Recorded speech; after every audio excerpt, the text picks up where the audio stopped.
the first thing I did was take the lock off. So that It's okay. you just pull this straight off. I can just pull this off. Yeah. Okay. There you go.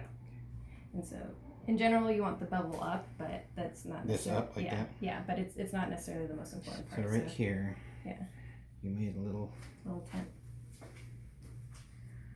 And then you just want to make sure your needle's under the skin. And then right there. Yeah. You can even go a little lower, just don't face it down. Yeah. And then just like that hard? Not so aggressive, but firm. Just. That's too low, no? Perfect, just like that. Oh. No, it's not too low. It's perfect, and then I can already feel I have a lot more experience with this, so I know it's underneath the skin. But if you just see it like flowing out, you can just stop it and then readjust your needle. So is it going in right now? No. No. So the line is closed, so you have to open it. So about halfway, or? We're only gonna give 50, 50 or even less. I mean, she's on IV fluids today, so this is just an example. So you have to open it all the way. Oh. So open it all the way. It's okay. All the way to the top. And so you see your flow. You can. Yeah. It's going super fast right now. So do I want to slow it down? No. Or leave it like that? Leave it like that. So the faster the flow, the better it is. So if you put your hand in it behind it, the camera can probably see it. Yeah. I see. So it's just a stream. Yeah. Yeah. And then so here, give me the stuff. Yeah. So you can see as I roll it down, it gets slower and slower. Mm-hmm. That's just going to take forever. Right. Yeah. That's like an IV drip that's at the hospital laying there forever. Yeah. So if you notice dripping like that and you massage the line and it still doesn't go through, sometimes you can find yourself in a funny pocket. Mm-hmm. And so there's just like maybe you're halfway out of the skin or you're in connective tissue or something. I'm just going to close it because she doesn't need it.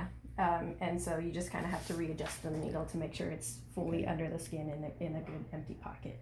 Then you take it to shake out.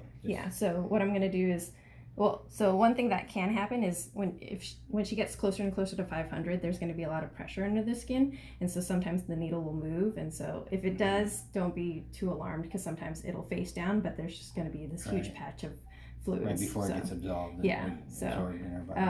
But so what happens when that happens then? What do we do? It's fine as long as the needle's still under. It's fine. It's not gonna come out like lose a little bit. Sometimes they slip out. If you think she's gonna be good for you, and she'll just kind of lay there. She's pretty good that way. Yeah. So when you take it out, I like to pinch at where the needle is and just pull it out, and then you can, if you have a second person, you can use your hand this off to the second person, put the cap on there. But you just want to hold it for about 30 seconds to a minute to kind of let that spot close over on its own, and then after that that way it won't like leak out the skin. So sometimes there'll be like a drop of blood or something. It's okay. Totally fine. It's okay, Goldie. It's just okay. Hold a tissue to it or something. What about? I mean, this is a question for Dr. Leakin, but like doing this. I mean, is this IV thing? You know, does that make a big difference if we were just doing this? Like, is one more day of the IV thing? You know. What do you mean, like? IV fluids versus sub-Q fluids? Right. I mean, it's better, right? But yeah, it's. I mean, she'll be able to tell you better how better it is. Right. But